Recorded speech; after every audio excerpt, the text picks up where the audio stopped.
yeah. We'll cover rules of engagement. Sweet. Okay. Testing, 1, 2, 3. Hello. Over to you. Can you hear me? Yeah, we Okay. should be able to. Sweet. Hey everybody! Joe Sapp here. Welcome to the Joe Pop Podcast, and I am excited to have one of my best bros out of the CAA community here today. Raj, I always jack up your name. Psota? Yeah, just blend it all together. It's good, brother. So, yeah, good buddy of mine. Awesome freaking story. Finally got him on here because I'm trying to rack and stack guys at least 1 to twice a week. And yeah, so everybody, yeah. So anyway, Raj, welcome to the show, man. Hello. So, everybody loves Raj. I guess you'll so. find out. Dude, your name always gets dropped. Does it really? Oh, it does, man. Funny. All the freaking time. In a good way, though. Well, that's a good thing. All right. I'm normally just out here losing my mind, so. So, Front yard. so retired now 2 years, 3 years? Actually, it's coming up on 4 years. So this No way. February, because it's going to be 2025, and I retired in 21. So Holy yeah, cow, I dude. know. That's I say it too. So yeah, so this February will be 4 years. Dang, bro, because I just hit my 1 year mark. Nice. Yeah, So I had no idea that it's been almost 4 years. Holy cow. It was a good time to retire, that's for sure. Oh yeah, dude, you did. I mean, and everybody, whenever it comes down to moral injury and all those coin terms that we throw Correct. around nowadays, no, absolutely, dude. You got out just in time before the BS hit. Yes. Well, you were dealing with the front part of that BS. Correct. But so anyway, dude, special mission aviator. Yes. Also, what, loadmaster? Yeah. And yeah, let's start off at in the beginning. In the beginning. Yeah. All right. So we got to go way back. So. How old are you? I'm 44 now. Okay. So, All right. so So it's a minute back. we'll go way back. Yeah. Only one way. Yeah. So it all started off. So I was born in India, in New Delhi, India. I was adopted when I was a year old from Mother Teresa's orphanage out there. I think it was one of the first ones she actually set up. So Really? It's a kind of crazy adoption story. So my parents, my dad was in the Peace Corps for 4 years over in India, and then my mom found out she couldn't have kids, and then they always kind of wanted to adopt anyway, so it worked out pretty well. But they wanted to adopt a little girl from India or somewhere in Asia, and so I ended up by accident in this batch of pictures. I was the only little boy in that batch of pictures, and they just fell in love with me, I guess, and ended up adopting me. So by the grace of God, I got adopted. Nice. And probably had I did have a pretty awesome life for the entirety of it. So I got adopted when I was a year old, and then whenever people really ask me where I'm from, though, Nebraska, because I'm raised in Omaha, Nebraska, since 1 till 18 till I joined the military. And Okay. then, so high school, I went to an all-guys Jesuit high school, which was... Oh, really? It was ridiculous. Okay, wait. Hold on. Well, let's roll it back, dude. Yeah. So what was Mother Teresa like? Oh, so I was only a year old. I have no idea. Yeah. I'm being a smart ass. No, you're good. So, so that's fascinating. So, now is Calcutta? Because I went to a church when I was like 10, and there was a guy. His name was Buntain was his last name, and he had a ministry where he was involved with Mother Teresa, and they were mainly working out of Calcutta. Nice. Was Calcutta like a subdivision or a suburb of? Honestly, Delhi? New Delhi's it's more centralized in India. I'd have to actually look, because I know my dad was in the Peace Corps somewhere around Calcutta for a while. Okay. I can't remember if it's, I don't want to misquote where this is at, 'cause I'm terrible at geography most of the time. Like, I don't even know where half the states are. Dude, you're a freaking air crew guy. You're supposed to be good on this stuff. Oh, yeah. I think if I'm thinking about it right, and don't quote me on this, if I'm thinking about it right, I think Calcutta is off to maybe the northwestish of New Delhi, but I may be thinking about a completely different That's city. okay. I'm going down a rabbit hole. But- so yeah. But no worries. So You get adopted. Brothers, sisters, any other adopted siblings, or So what? I have one adopted sister. She's from Thailand, and then I'm from India. So they adopted me, and then because I'm 44 and she's 40, she just turned 42. Yeah, she just turned 42. So they adopted her about 3 years later. Okay. So she was a little bit older. She spoke fluent Thai. I don't think she speaks any anymore. Okay. But yeah, that was. I was all happy, and then she was all grumpy when she got adopted. But to be understood, like, because she was still old enough to have a family that she had gotten used to and everything else, and then, right. you know, had to adjust to this brand new life. So that makes sense. So as you're growing up, mom and dad are white, and I'm bringing up these. The reason why I'm bringing up these questions is, we're an interracial family. Yeah. Daughter from Ethiopia, daughter from China, and then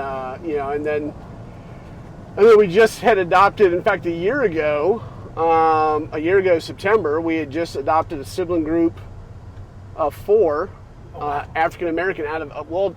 They were going to split them up, and it's kind of like we already had a big family anyway, so it's like it'd be a foul for us to let these kids get parceled off because nobody wants to take on a group of 4. So we grabbed all 4, said, hey, we'll take them.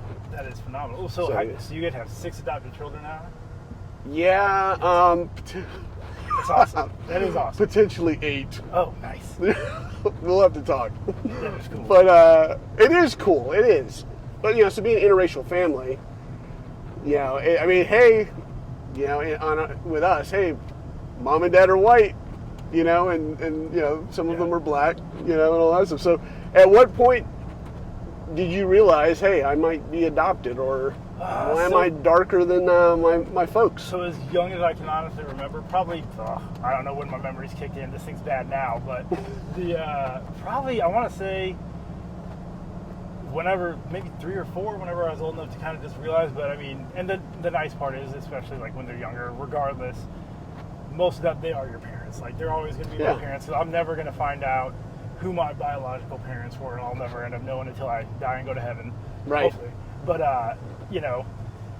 it's one of those things that they're always going to be my parents. And I'm always going to be super grateful for them, finding my picture in this batch strictly by accident. So does that bug you at all? Because I hear suicide rate with interracial families, the average suicide rate for an adopted kid who has an identity crisis is higher than the average kid. Whether it's related to trauma or... It probably, honestly, it's probably have a lot to do with, because they were both sweet, hardworking people. I mean, everybody's got their stuff, right? Yeah. So I don't want to go into there's some negative stuff in there, but it's not anything like super bad or anything. But I don't want to get into too much of that stuff. Oh, no, that's fair. People. Just wave top level. No. So there is always a weird thing, because Omaha, Nebraska, as weird as it is, a very diverse place. Okay. So until I joined the military, I honestly, and obviously racism is a thing, but I did not experience like high levels of nonsense until I joined the military, and it started to get a little bit worse with some things, which was just strange in my own mind, right? Right. I'm a brown kid adopted by 2 white people that grew up in a predominantly black neighborhood.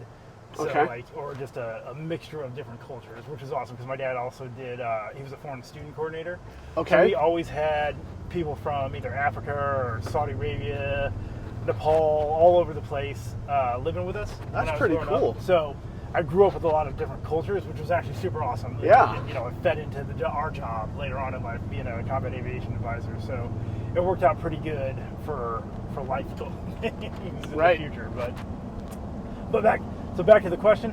I can see how it would affect people, honestly. And it's not necessarily like a loss of any sort of identity, because you are who you are, right? Right. You're going to be so... And this is a weird... Maybe my situation is a little bit different, because my mom is a super hardworking, very intelligent lady. She is retired as a journalism department chair at Creighton University, so a pretty decent... Oh, wow. Okay, highly educated university, right? And it's fine, because my political beliefs are on the opposite end of the spectrum from my parents, which is absolutely okay, because we can get along just fine. But it is a little crazy if you ever looked at these 2 people in their own rights of what they were doing, like growing up and everything. Like I said, my dad was in the Peace Corps, didn't join the military or anything like that. To have a kid that goes and joins the military and seeks nothing out but doing special ops stuff. Right. Disability, right? So there is that. But I can see how maybe the adoption rate thing can kind of mess with people. But again, it's probably more so family dependent, Okay. Honestly, so I'd venture to say that if you ever looked into like kind of foster care and the same thing to see if like the statistics are somewhat compatible, probably not as close together as they would be with adoption, because people that adopt people are normally, it takes very special people to actually adopt some kids and want to love them and take care of them for the rest of their life. So, Right. So it's probably a different thing, but.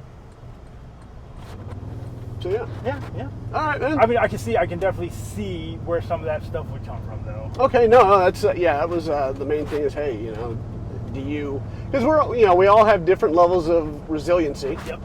And some things bother some people worse than others. I think the biggest thing is being able to have the conversation and not being dismissive of what a person might feel, and just telling them to spit on it, suck it up, and rub some dirt on it is not always the right answer. Not always. So my parents were actually super sweet when it came to this stuff. Honestly, they never made a big deal about it when it came to most things, other than a couple of little things I'll talk to you about. Yeah. But honestly, it was never like my grandparents, both sides of the farm of the family were like just farming families from the middle of Nebraska. They're actually did some kind of pioneering work in farming in Nebraska, which is pretty awesome. But like sweet, hardworking people and like I could go out to the middle of Nebraska still today.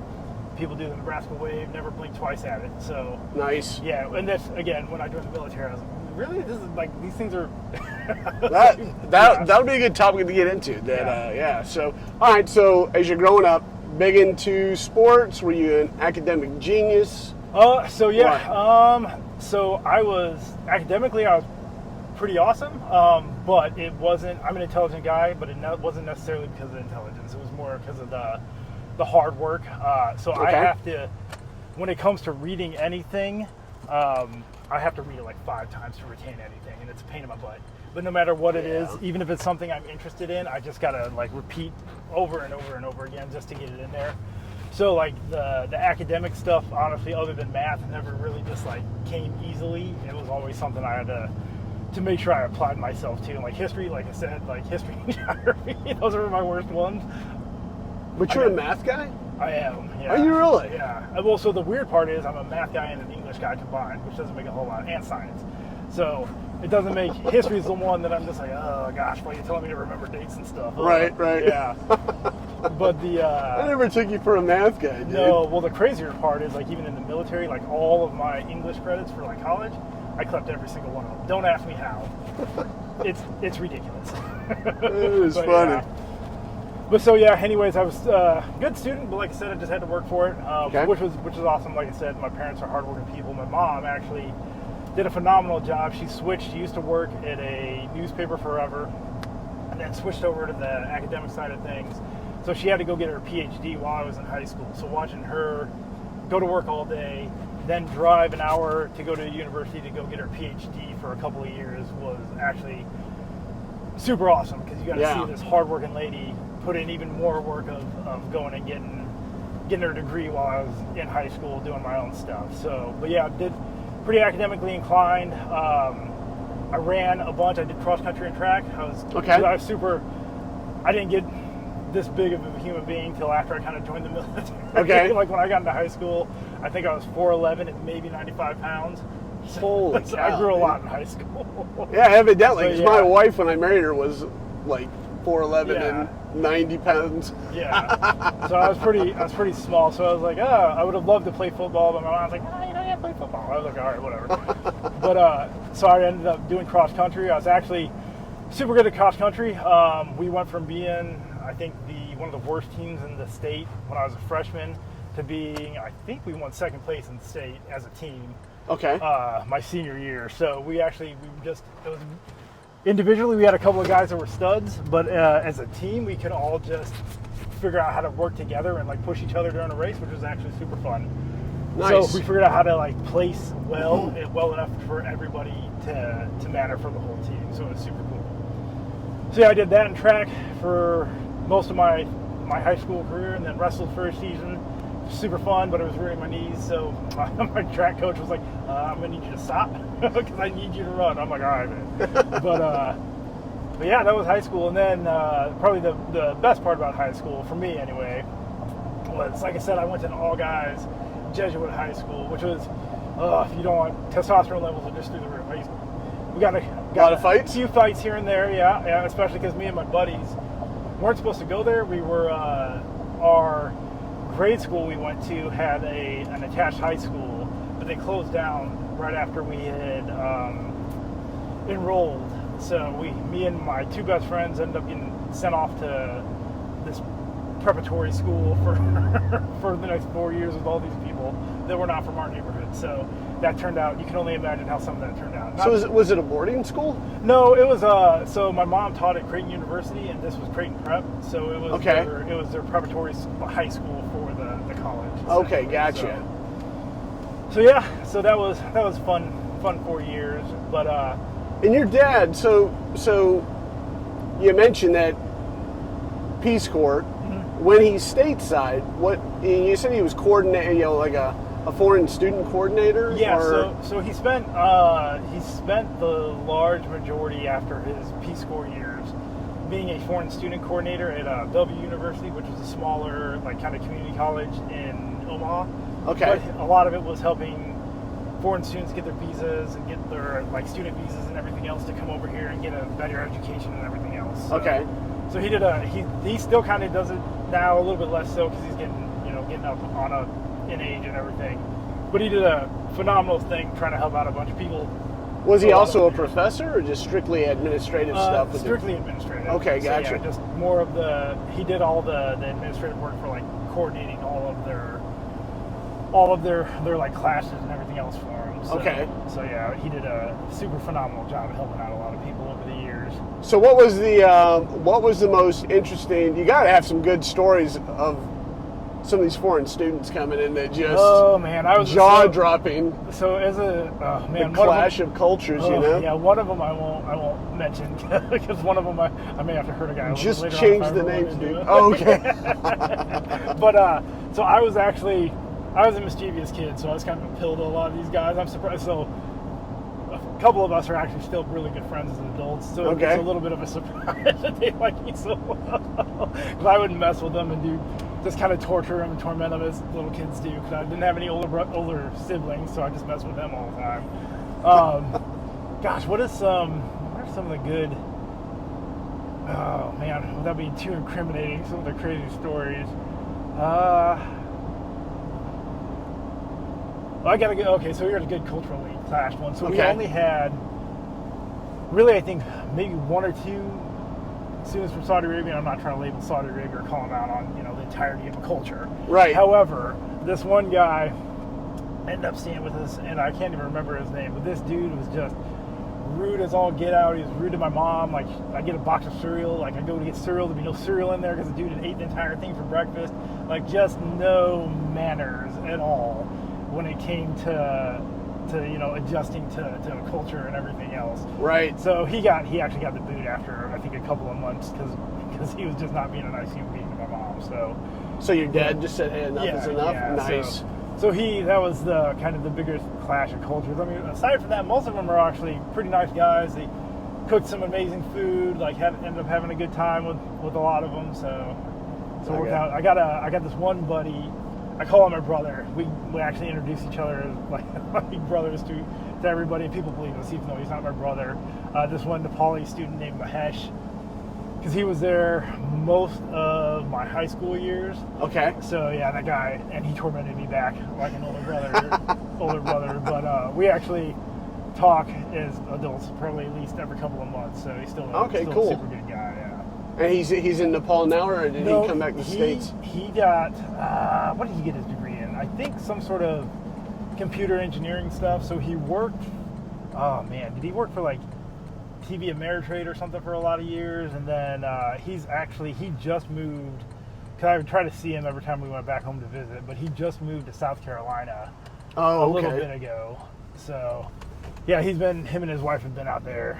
So that's pretty cool. Yeah. All right, let's see. Okay, well, I guess it doesn't get any much worse than a guy getting sent home or getting kicked out for being a jerk to your mom. Yeah. But yeah, okay. I'm just gonna press a little. So no real funny highlights. other than me just being a goofy high school Okay. kid. Okay, gotcha. No, I'm sure. Yeah, I did. I'll tell you this because I don't care. Okay. It's years down the road. So I'm a guy. I'm definitely a big guy of faith, but I'm also I like my beer and margaritas too. Oh yeah. So me and my friends, just being mischievous kids back in Nebraska, every time we could get our hands on something, we probably like on a Friday night have a couple of beers or whatever it happened to be. Right. But I had this one, my buddy, I don't want to say his name. No, that's good. I think he's back in Japan now. But one of my super good friends that was from Japan, this guy that lived right across the hall from me, would always have just like a bottle of gin or something crazy in his room. Right. So me and my best friend growing up, who's still one of my best friends to this day, had a couple of girls over and ended up getting a bunch of alcohol, and we were schnockered. And then we ended up getting driven to this high school dance. And the second we step out of the car, the cops are just like, "Come with us now." Like, oh no! They could tell we were hammered. So yeah, it was a fun night. I got grounded for quite a bit of time out of that. So probably deservedly so though. So it's fine. Yeah, it's not a big deal. But it was pretty funny. So But the funny part about the best part about the whole thing is the only person I could hang out with or go do anything with was the guy that got me an alcohol that lived right across the hall from me.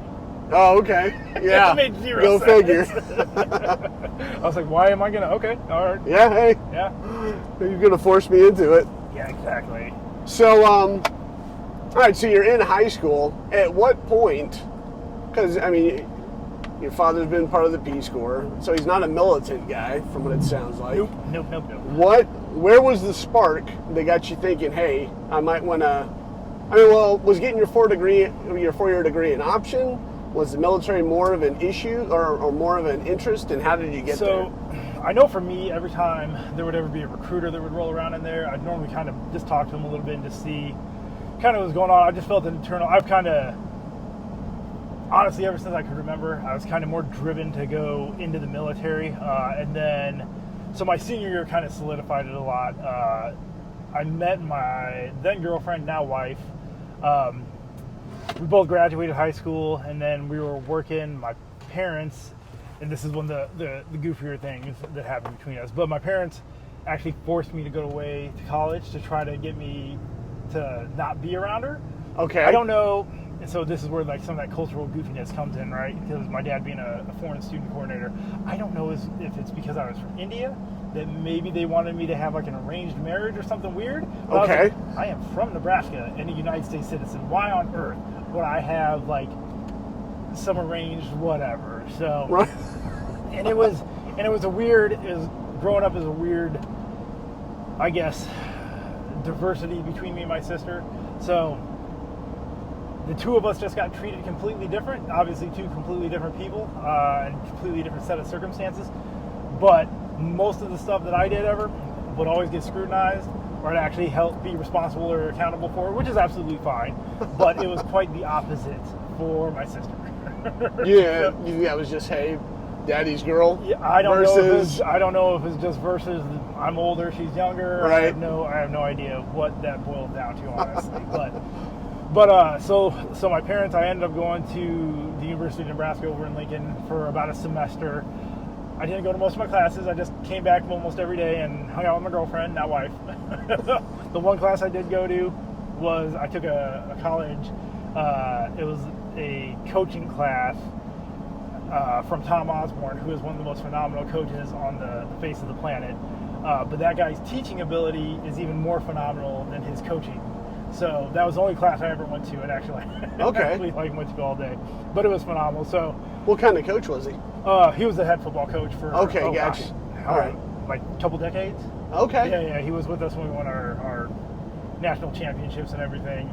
Yeah, I've never followed football. So yeah, he's phenomenal. Okay. Human being, super cool. But like I said, so I went for about a semester. I ended up dropping out. So got. Again, then my then girlfriend, now wife, pregnant, and so we were working at a pizza place for a while together, and then both of us were going to join the Air Force. We're like, well, we both got to do something. And she actually found out she was pregnant at MEPS. So, oh, no way. Yeah, so when we were doing some of the. And I'm sorry. Oh yeah. Correlation of time. What year are we talking about? So 19. When did I join? I joined in '99. So. Okay. So early, pretty much the end of '98. Okay, gotcha. Kind of all this stuff happened. Dang, she finds out she's pregnant at Mills. Yep, yeah. So we were both doing like some of the medical stuff, and then somebody came in there. and was like, "Hey, we gotta stop his testing for a minute. We gotta pull you out and talk to." She's like, "I'm pregnant." I'm like, "Oh, okay, sweet." I was super happy about it. But then in my brain, I'm like, "Oh man, now I really gotta join there." I know. So it just, and the funny part about the Air Force thing too, because her dad is a Vietnam veteran. He's a retired senior from Vietnam. He's awesome guy. What did he do in the Air Force? Oh, he did a lot of crazy stuff. So he was a maintainer by trade. However, if you ever listen to some of his stories, he was doing special ops stuff before special ops stuff was kind of a thing. Back in Vietnam for the Air Force. Like whereabouts? I know he did 7 different tours, and I don't want to. Dang. In Vietnam, so I don't want to confuse. Pretty much all over the place. So I know one of his crazy stories. He had to go set up kind of an auxiliary field out and about in the middle of nowhere for some air support to get flown in there and everything else. So that was pretty cool as a maintainer back in the day. That's pretty awesome. Yeah.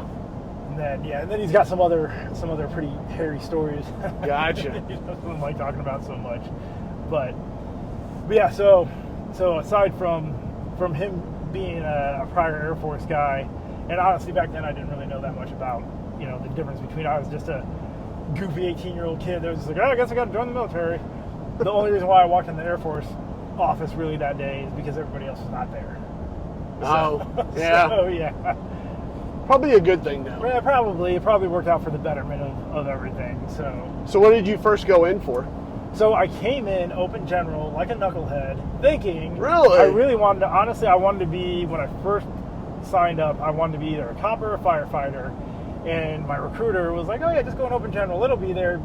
Being a dumb 18-year-old, you're like, "Oh yeah, okay." I was a bit dopey back then, so I was like, "Okay, that's fine." What does the Air Force in its infinite wisdom end up putting me as? A cook. Because no way. So this is messed up. So everybody. Do you cook Indian food? Yeah. So everybody and this is for a couple of years, like I'm not sure if they still do it. I think everybody that they think may be an actual foreigner, they don't give anything past any support job unless you like actively go seek like being a PJ or controller or any of that stuff, right?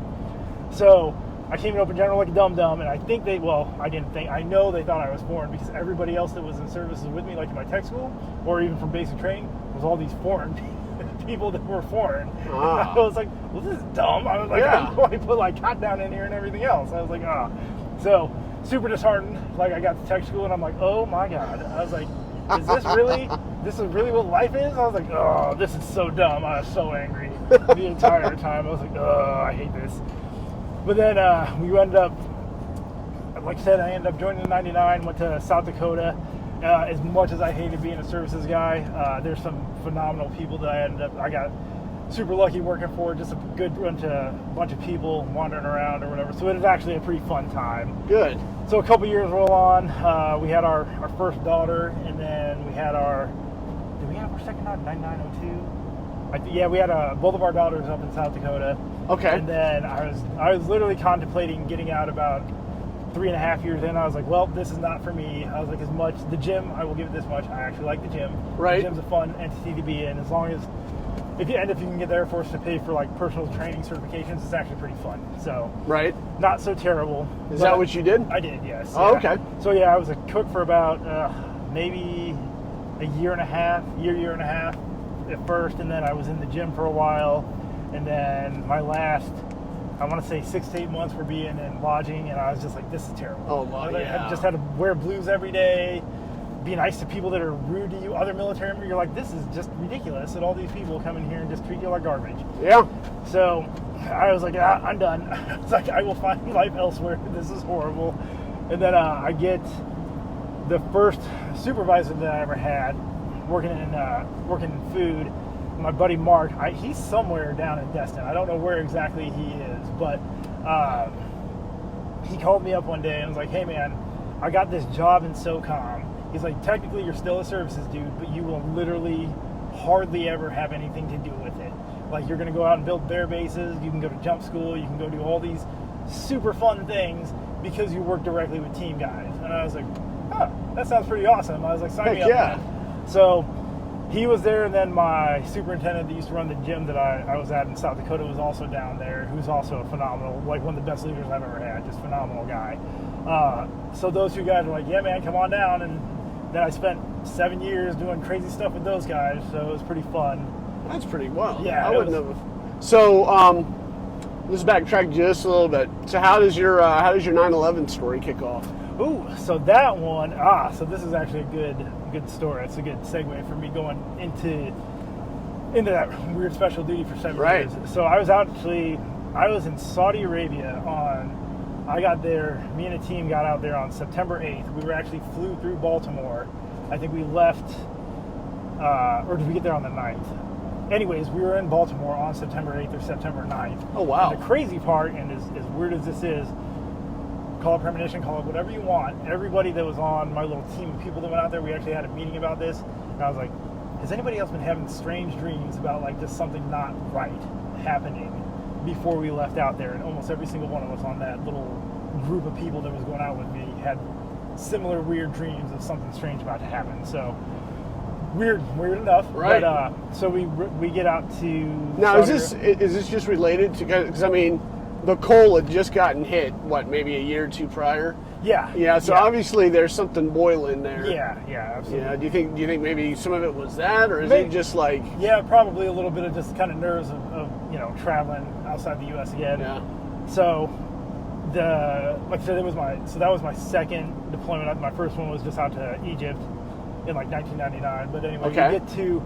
We got to Saudi Arabia on like September 8th, September 9th. I can't remember the exact date. And then I turned 21 on September 10th in Saudi Arabia. So I was like, well, this is a great birthday. And then September 11th rolls around. I was actually working at the gym in PSAB, and I was fixing a treadmill, and I needed this piece to go fix this treadmill. So I had wandered back into our little maintenance bay thing to grab the right piece of equipment to fix this thing.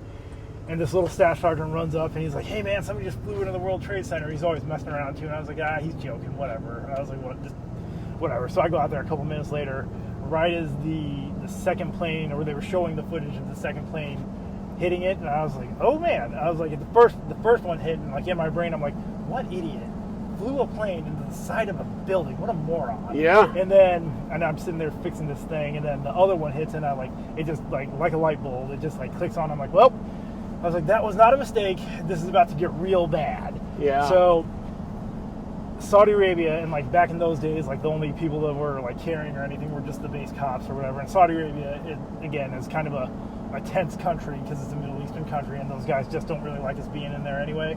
Yeah. Well, plus you're coming in off the tail of Kobar Towers. Yeah, exactly. You know. Yeah. So we used to. Because I used to go maintain all the little gyms out there, so I'd have to leave the main base all the time and go in and out of these gates and everything, and they're always super grumpy.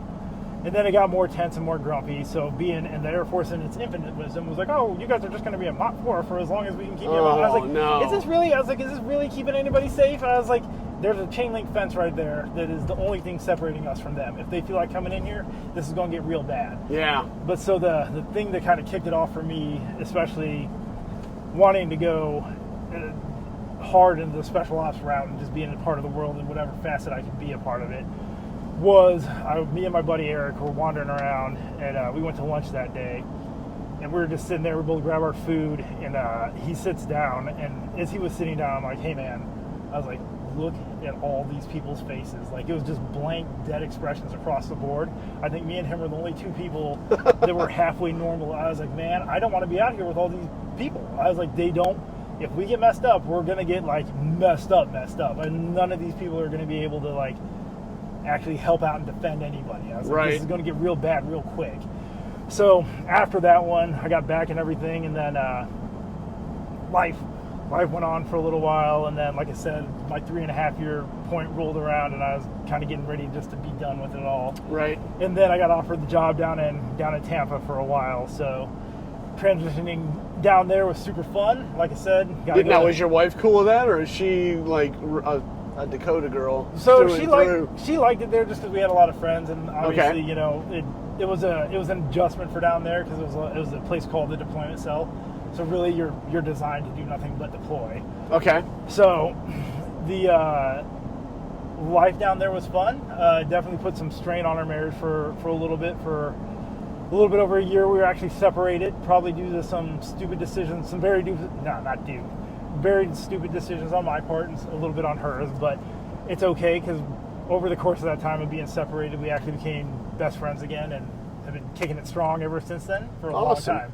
So, which is, I think for us, honestly, we both just needed to go through a phase of growing up. Because we got married so young. And then just having the military, you know as well as I do, the military may not be the best thing for families. Yeah. Because it separates you from them and everything else. Yep. It throws you in some situations that are not necessarily good or beneficial for your family. But there are lots of people that do a good job of like coming out well and strong on the other side, which is also a good thing. Well, how long have you been married now? So we are about to, in November, what are we at, 26 years? Awesome. In November, so yeah. Yeah, that's a credit to you guys because once again, soft community. You just don't see marriages last that long without a lot of work. And she is super awesome. She never was one of these. She's like, as long as I got friends, I'm fine. I don't need to be involved in like the spouses groups and everything. My wife never got onto that. She actually hated all that stuff. Did he? Like whenever they'd call half the time, she's like, "No, I'm good." She's like, "I'm doing whatever I'm doing." Like, oh yeah, my wife threatened me. She's like, "Don't you ever give my number to anybody in that group because these women, the wives groups have their places, They do. and there are ladies that need that connection. My wife's an introvert, and she's like, "Hey, I'm too busy, and so don't bother me." And so I'm like, "Okay." Yeah. Plus, threat of violence from my wife. I'm like, okay. So, and you know what? And my wife never got off on my military achievements. She's like, big deal. And I'm like, really? Yeah. Which is it's grounding. Actually, it is grounding. It's awesome. So like my wife and my son are both EMTs in the county now. So she's at work right now doing her orientation rides because she just got hired over here. But it's so funny because she was a phlebotomist forever. So people would be like, "Oh yeah, I'm in the military," and she's really good with people. And she'd just be making small talk. And for the longest time, they'd be like, "Oh, what's your husband do?" She's like, "I don't really know." Which is funny. So that's good. That's how serious she took it anyway, which is a good thing. Yeah. For that, I probably took it way more serious than needed to be. But but yeah. All right, so you start doing this gig with the with SOCOM. So building bases and all that, or FOBs and all that stuff. Yeah, it was super awesome. Got to meet a lot of super cool people along the way. I did just a lot of phenomenal things. So we built the little team that I was with. And I don't even know if it's still a thing, but at the time, back in I think my first deployment with those guys was back in I think it was March of like 2002, like literally right before the invasion of Iraq. We built a staging camp like 30 miles south of the border in Saudi Arabia. Literally the biggest bear-based command center ever assembled. I don't know if it's still true to this day, but it took us 9 days to build this monstrosity of a camp, and just out there with all the Rangers and heavy hitters and everybody else, and it was super fun. And then along the way, it's fun, all the people you meet. So like me being a dum-dum, putting myself through half the schools I put myself through just to break myself for being an idiot. Some of the guys I'd run into, like some of my instructors would be telling a story. I was like, "Hey man, you're talking about like RR back in," and they're like, "Yep." Like, "Oh, you were out there?" I was like, "Yeah, I built that place." It was like, so it was super, super humbling to get to work with those guys for a while. But yeah, so yeah, the first one was that big old bear base, and then working a ton with the SEAL teams. Who were actually hunting Osama along the way. So nice. Yeah, it was super cool. That'd be pretty legit. It was gnarly. So we got, even though obviously it's a bunch of the support guys hanging around, you got to go to. They're like, "Hey man, interoperability is a real big thing. We don't, obviously you're not going to be out there going on missions with them, but however, if something happens, you don't need to be detrimental towards them." So we get to go to shooting schools, jump school. I was a hand-to-hand guy for years and years, like just teaching stuff. Nice. It was fantastic. At every opportunity you could, like, go work with them, just so fun, man. Just so Dude, humbling, that's but legit. so fun at the same time. Yeah. So what's the during that 7 years? Because those 7 years are spanning what? You So said from 2002 to what? Yep, 02 to the end of. So basically, the beginning of 02 to the end of 09 is when I left. Okay, so those are some pretty legit years. Yeah. So you've got deployments to Afghanistan? Yep. So during that Saudi time? Arabia, Iraq, Afghanistan, Okay. South America, and then this, I can't call this a deployment, a vacation to Germany for like 5 months. Phenomenally fun. So what's the craziest thing you did during those years in Iraq? Let's see. So the best, I think my favorite. Oh man, I got 2 of them from Iraq that are pretty cool. Both Okay. have to do. So one of the in the day, and again, super great job, but obviously support, and like obviously you're a support guy. Right. So this is kind of how I knew I just wanted to transition. We were flying around. We were trying to get out to a site, and we were in, I think, what was it? We were in the city of Balad, so we'd always have to take a helicopter out to any of our sites. So we were in the city of Balad. Me and a couple of my guys were headed out to, I think we were headed out to either Al-Tak or Ramadi. I can't remember which trip that was. But anyways, we're headed out, and we had to go along the way, and you pick up people, drop people off, and do whatever you need to do. But the 60 that I was in with my dudes lands in this little, just cleared out parking lot, and this guy comes out, just runs out of this building, is like, go. So we take off, and then like this thing explodes in the background, like as we are leaving this building, and I'm like, I was like, these guys I love working around this community. I was Right. like, I was like, oh, so awesome. So that was a pretty cool moment. So the whole building blew up? Oh yeah, he was in there just setting up demo stuff just to get rid of it. Oh, Yeah. okay, So yeah, gotcha. super cool. All right. But it was just one dude, so I'm like, probably Delta guy, whatever. Yeah, You know, yeah. rolling around in there. But it was Did you? super So awesome. did he hop on the bird with you? Oh yeah, guys? absolutely. Oh, okay. Yeah, we were there just to pick him up and then Oh. go drop us off where we had to go. So that was super cool. This one's pretty good. We lit maybe the biggest bonfire in Ramadi or in Iraq that has maybe ever been lit. Okay. So we went out to Ramadi. I think it was either the 10th Mountain guys or somebody had occupied a little camp outside of main base Ramadi, because all the Marines were up in the main base, and then it was just us out there tearing down this little site for these guys. And then but the site was like right next to this little road. Like all the little bad dudes just come up there and I'm like, that's cool, they're just watching us and it's fun. Right. But also the same place where like the Chinooks and everything else drop you off. But so we're tearing down this site, and part of the site, and as we all know, people can be a bit gross out there. So we're tearing down all the salvageable living quarters we salvaged, but all the showers and everything. Probably the grossest things I have seen in my entire life. It was just disgusting. It was so mangled and gross. Yeah. So our commander, also another guy from Nebraska, who's a phenomenal guy that lives down in Tampa, still working for SOCOM. He was out there with us. But he's like, I think we're just going to set this stuff on fire. I was like, sounds like a plan to me. So we pile up all these disgusting shower and toilet, like latrine tents, just all in this big old pile, pour a bunch of diesel on them, and just like the biggest dang bonfire. And oh man, the Marines, the firefighter Marines up on the hill, like came down and were so pissed off. Oh, like, no. They're like, they all know where we're at. I was like, they know where we're at anyway, man. I was like, yeah. I was like, they see us right there. I was like, it's fine, it's not a big deal. But they were, needless to say, they were not impressed. But I was like, you guys are fine. I think you guys are going down getting firefights every other day down in the city, so it'll be okay. But that was pretty. That was pretty fun. What about Afghanistan? Ooh, Afghanistan. Yeah, I got a lot of crazy. Well, I'm trying to think, because I think overall with those guys, I did. What did I do? 5 or 6 tours with those dudes. I think 6. Oh wow. Trips over to Afghanistan with Yeah. them. So just a lot of them.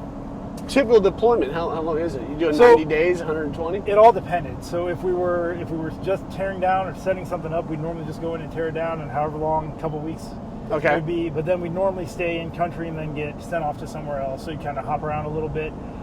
If we were sustaining anywhere, normally we'd kind of be out there for anywhere from 60 to like 120, just depending on the amount of the sustainment that we needed. Okay. But because of the nature of special ops and not being, being pretty fluid.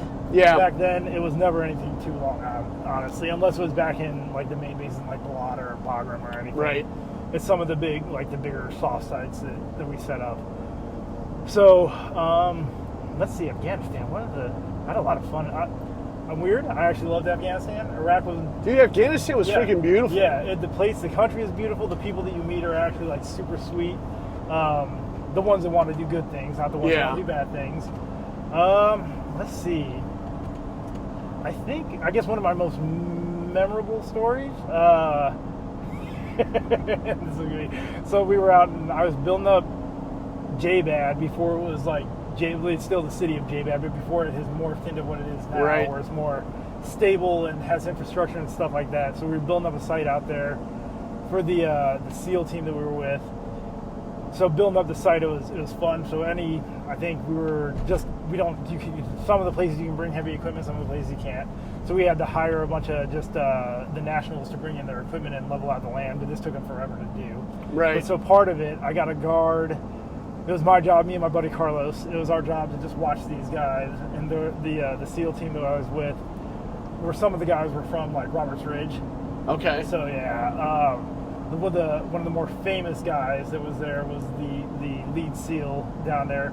So he comes up to me one day, and I didn't really, because obviously everybody runs around without names and stuff. But you just go by your, whatever they call you. Obviously I'm just Raj, so everybody calls me Raj. But he comes up, he's like, "Hey man," he's like, "Just watching these dudes?" I'm like, "Yeah, brother." And he's like, "Yeah, if you have to put a bullet in one of them, don't even just shoot one in the air after the fact. It's not even a big deal." I was like, "Oh, good to know." Yeah. And then they actually rolled up a couple of those guys after they got done working for us for oh wow. But it was that was a super good time. What the fun part about that though is probably one of the more cultural stories that we have from them. So obviously in most cultures they're big on food, right? So their two lead guys had actually been American, went to American universities and moved back and everything else. But they had a big old feast for everybody. And a couple of the guys on my team were like, man, I don't eat any of that stuff, because they were bringing in stuff just wrapped up in newspaper and like street meat and everything else. Right. So, but me and my buddy Carlos, and my buddy Carlos, a little Panamanian dude he's down. He was awesome. But he's like, yeah, man. He's like, we're definitely not going to insult these people by not eating the food. Yeah. So I'm like, yeah, absolutely. So we go eat this food, and man, I pigged out. It was one of the best meals I have ever had in my entire life. I had the worst indigestion for like 2 weeks after. Oh, did you really? I was so messed up. But that was a pretty fun one, man. Another good little story from that deployment. We had a little makeshift gym, so I'm just sitting in there, just lifting weights, just getting rid of all the aggression you have being out in the middle of nowhere. And I'm sitting there, and my buddy, same guy, my buddy Carlos, I see him out of the corner of my eye, kind of moving super fast towards me, and I like look up, and I'm like, oh! I was like, he's all in this battle rattle and got his vest in his helmet on. He's like, hey bro, we're about to get messed up. They just got intel. I'm like, oh shit! So, sorry. No, you're good. But I was like, oh, gotta go. So I like racked away real fast and like ran over there, got my stuff on, and then one of my other buddies who was with me, he's a super sweet guy, is one of our supply guys. Super silly though. Maybe they have the most amount of business being out there in the world with us some days. Right. Because he used to flag everybody like. Oh my gosh, one of those cats. Yeah, us, our team, and then I think we had a bunch of. Did we have a bunch of Polish soft guys out there with us? I think we did.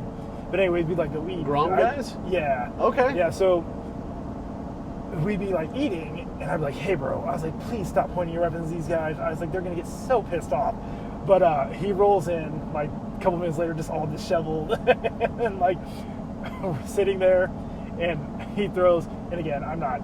Weapons are weapons, whatever. It's not going to go off. If you're disappointed, you got to have a finger in the trigger for it to go off. Yeah. But my buddy, we're sitting there just waiting. I'm like waiting for him to get ready, and my buddy pops up off the bed like real fast. And I look over. I'm like, now you're pointing directly at me too, man. I was like, oh, jeez, dude. So I go over there. I was like, brother, I was like, you don't get this anymore. I was like, you can have it back. I was like, if anything happens, you stay here, and we will handle it. Right. Those guys are probably going to handle it way before we do. But if they need us, you stay here. Yeah. I was like, whatever. You are not keeping this thing. If you keep flagging me and all these other soft dudes, I was like, you're killing me, man. But yeah, that was a good thing. And then, other than that, man, I mean, Afghanistan's Afghanistan. Yeah. We got some other fun stories. I got one that I'm probably not going to share because I don't want to ever get anybody in trouble on the backside of anything. No, you're good. So, so you end up doing this 7 years, doing that job. What gives you the itch to go do something else, or are you just told basically, hey, you got to go? No, so actually, do something else? So the tour itself was a 3-year controlled with the option to extend for 4, and then I ended up staying for 7 just because I loved it so much. They liked having me around. Like I said, got to meet a bunch of cool people. I knew. Ran into like Colon Lopez when he was actual team dude before he became the SEAC and everything else. Oh, no kidding. Yeah, I've met him a bunch of times. Just phenomenal world of people to work. Are you guys like Facebook friends? No, not to that point. He's gonna try to get him on the podcast. Like, hey, Raj, put a word in for me. You should actually. That would be. He'd be obviously he'd be a phenomenal guy to talk to. Oh yeah, you listen to him talk, and it's like, dude, he is freaking legit. I've never met the guy. Everything about that man is just awesome. Yeah. He's just a good dude. So I think he just flat out craps excellence. He does. You know, he's one of those guys. He is, definitely is. So a bunch of in SOCOM, the way it kind of meshes out, all the generals like PSD security details are normally their own dudes. So if it's an Army general, then it's most likely a Ranger or a bunch of 7th group, or not 7th group, Special Forces guys. Or if it's a SEAL, it's a bunch of other SEALs and everything else. But the Rangers that happen to be General Brown's guys that we used to jump with and everything else, because obviously it's a small community, so you get to do all this fun stuff with everybody. So those dudes, they were rolling through when I was out in Germany. I was like the liaison for all the SAM missions that came out through there. So those guys were rolling through doing some stuff with him on there, because one of them transitioned into the teams with him.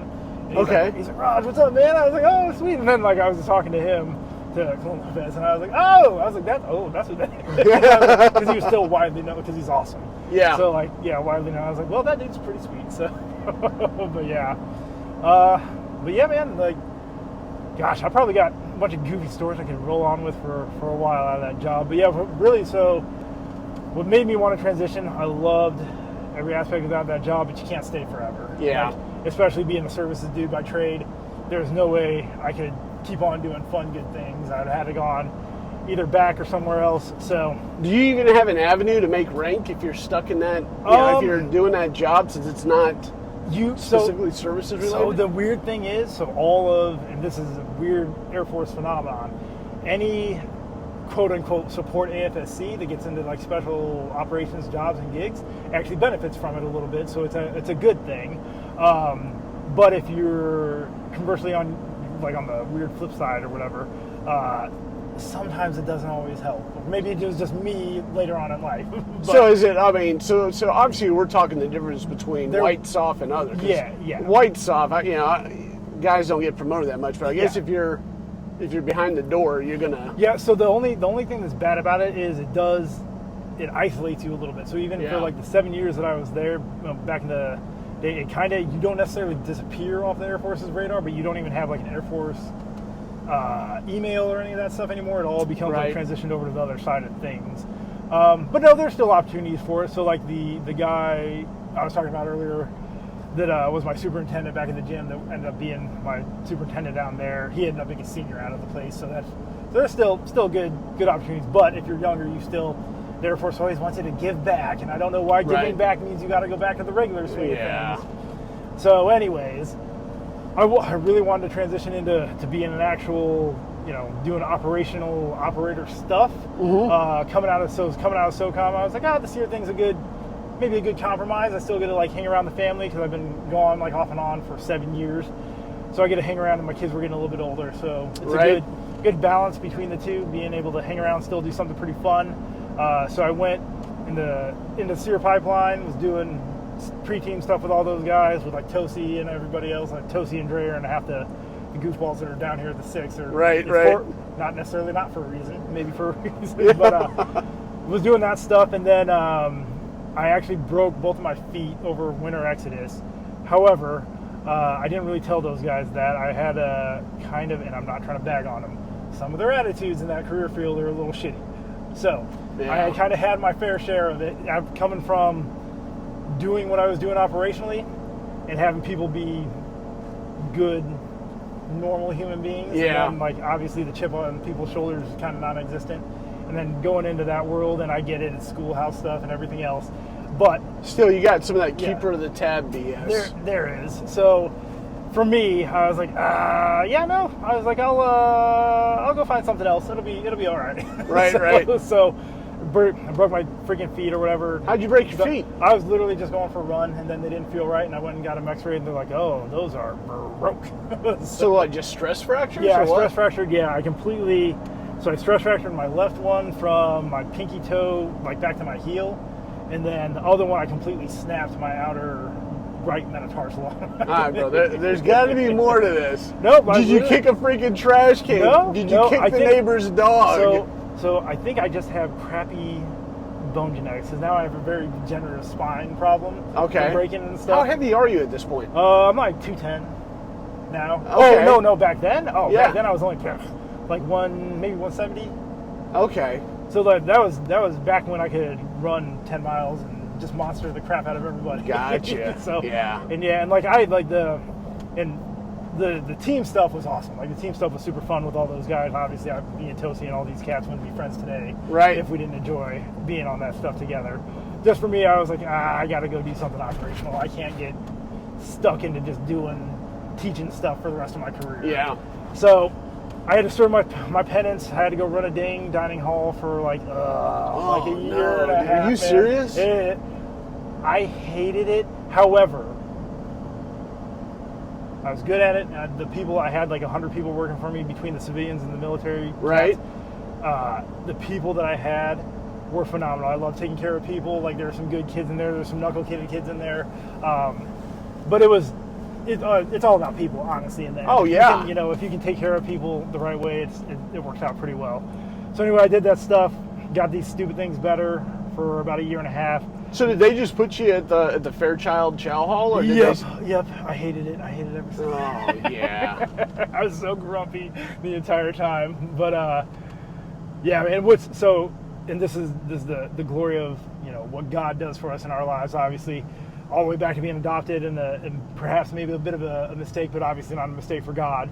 And then going on and finding my wife, and then finding this stuff.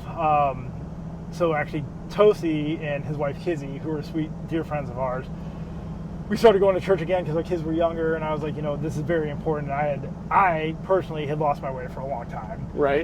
Not that my faith wasn't there, I had lost my way for a very long time. So we started going to church with those guys, phenomenally awesome church up there, and every single time we would go there and listen to a sermon, it was just like they were speaking to my soul. So right. It was fantastic. And that's where God needed me to be, and He needed me to learn the lesson of, having to go back to do something I really didn't want to do in order to appreciate the stuff I was going to do later on in life. So after a year and a half, I finally got a slot for the TACP schoolhouse, which I was like, this is awesome. It's the quickest way of becoming a JTAC. I'm going to love every ounce of it. I loved being down there. I broke my dang back on a night ruck out in some of the same training grounds we used to use for selection. Yeah. So, yeah. Wait. So what year is this that you're doing that? That is 2003. What year? Hold on. I'm 2012.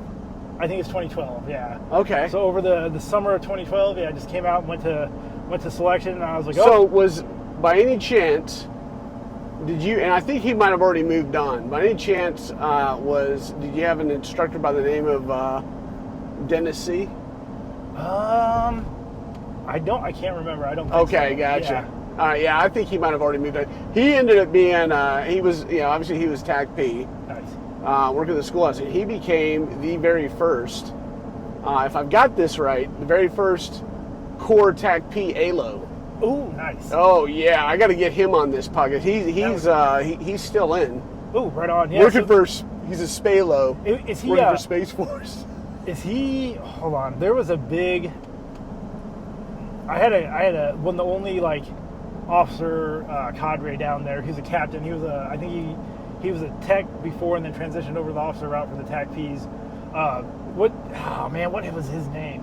He's a big dude, man. He was actually He's a real pretty boy, really finely groomed. But no, he ends up going to sniper school, and they were the military was doing some or Discovery Channel was doing some sniper series. Oh, are you talking? Oh, wait, you're not. Well, I know Sperling, but it's not Sperling because he was a CCT. He wasn't a. Okay, no. Yeah. But he ends up being in the video for the Air Force, and because they're doing a competition, That's awesome. and it was like, you're in a show. Nice. Anyway, so I digress. But so you're going through the pipeline on a night land nav. Yeah, so I made it through phase 1. Okay. And then being down at Lackland at that time, right? So Lackland's for them is all the selection stuff, and then all the schoolhouse used to be when it was still at Herbert Field. Yeah. So it came down to Herbert Field, got through phase 1, and then was rolling through phase 2, and then went out to the field. And I was just busy working on. Man, I was I'm not gonna lie, like I was a bit of a mess out in the field, man. I'm phenomenal with people, and I was our team sergeant going through too. So like I would like sacrifice my own sleep to like make sure these dudes are good, because you need to make sure they're good. Like, but I was just busy dorking up the land nav stuff, man, like never before. So I had screwed up. I think I had screwed up my day nav the day before, and then went on my night nav. It was like a second or third night nav, and I finally got this one right, oddly enough. I was just busy. It was pissing down rain for a little while, like the day prior, and then I was just walking along, just in the dark like a dum-dum, and then I just hit this terrible washout spot into a ravine. Oh, man. And just had me and all my ruck, the weight of the ruck and everything else, just go on my spine. I laid there. I'm not even sure how long I laid there for, 10, 15, maybe 20 minutes, just being like, oh, that was absolutely terrible. Then when I kind of figured out I could get up and keep moving, I got up, made it to my point, and then passed out, and then that big... Holy cow. So my cadre was the big officer that I was talking about. Yeah. Because they come get you after you radio in and everything else, but it's normally whenever it's at the whim of them. So I think it was maybe about an hour or two later, and the only reason why he found me is, and you're not supposed to fall asleep at your post, but I passed out because I was in a lot of pain. But I passed out at this post. He's like, man, the only reason why I found you is because you kept snoring and then stopping, and snoring and then stopping. Because you got to get out, you got to like go in, like, be covered or concealed or whatever. Outside of the thing. So, dude, that used to be a pretty legit freaking land nav course. So most of them, and I have done enough of land nav, and I'm actually decent enough at it when I'm not busy being a goofball. Right. But down there, man, it was so hairy. I think the first night one, 2 nights prior, before I broke my back, I got stuck in this little ravine, and they were watching me because you have a dog collar on. So they're watching you. They're like, man, you were just moving in this star pattern like a doof. I was like, yeah, I couldn't find my way out, man. I was like, it's horrible. So especially if there's no freaking illume out there. Oh yeah, oh my gosh, it's terrible.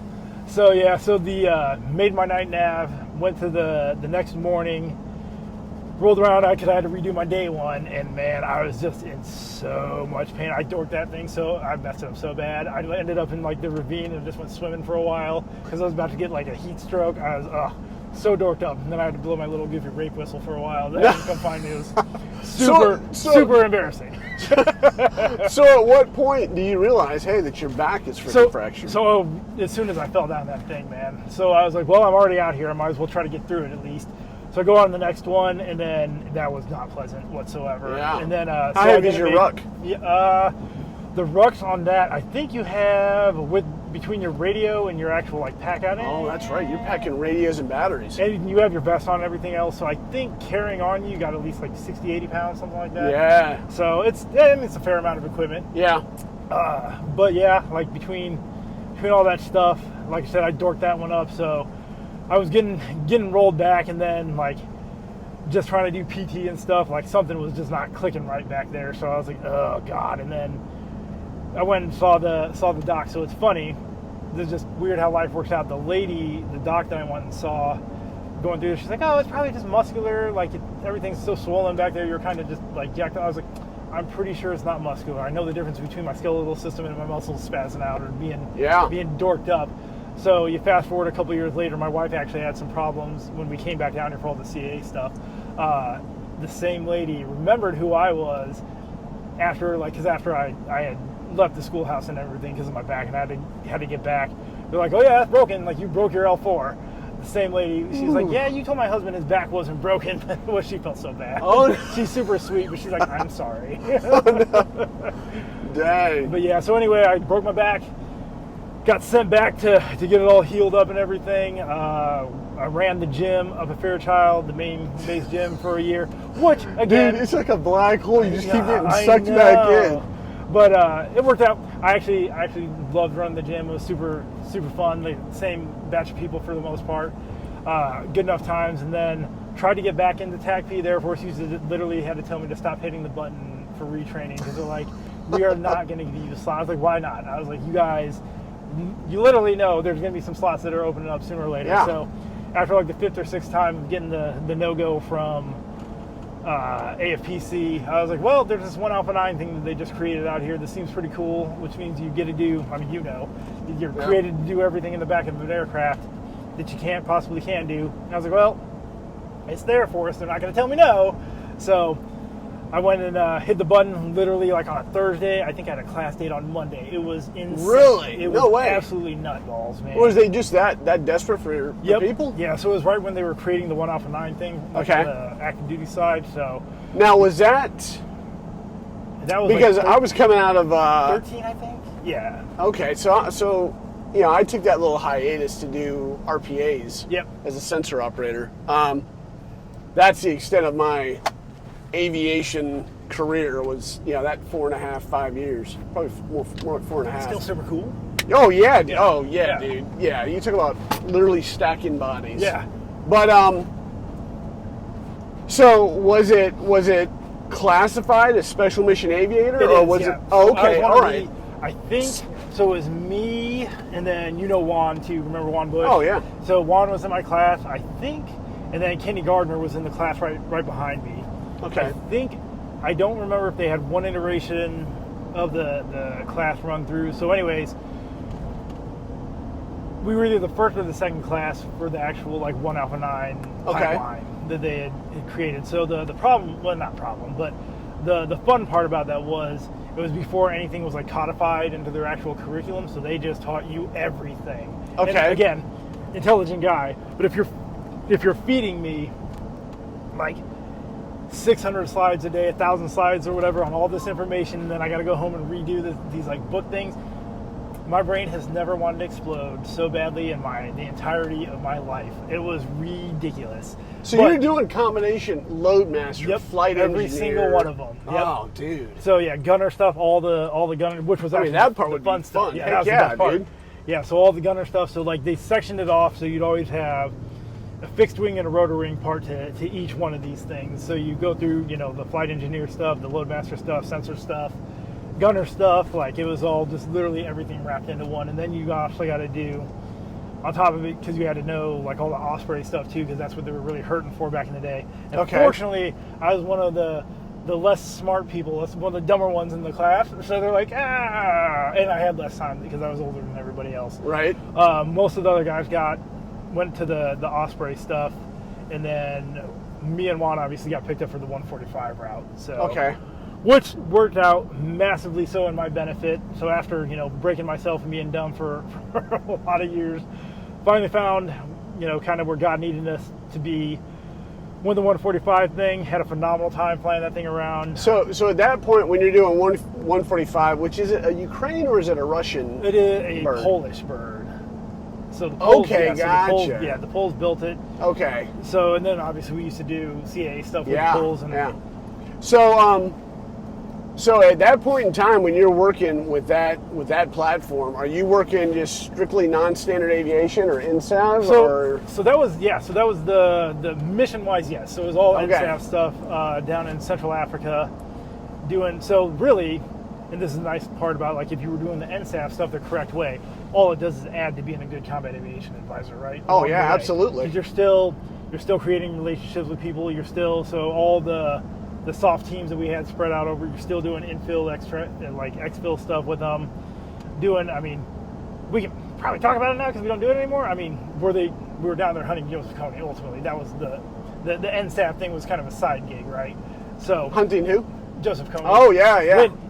If he was still alive, probably not, or whoever the next best thing was. Right. but obviously the cover is doing all the other stuff. But the cool part was you still get to go fly around ambassadors and foreign dignitaries and everything else. So, and go to, it was fun being some of the first Americans in almost some of any of these airfields in the middle of Central Africa. It was super awesome. So, I imagine. So yeah, it was definitely a good time.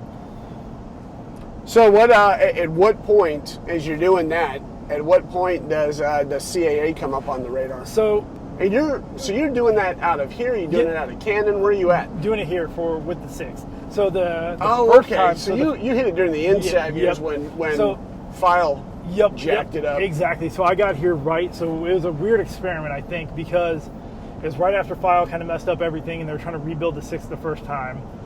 They kind of needed bodies, so they I think me and Juan and Kenny ended up being the experiments for the enlisted side of things, of getting some guys straight out of flight school and then sending them over to this unit and seeing if they'd be able to figure it out, And then obviously we had a handful of officers too, which because they needed the numbers and they still had the NSAB mission.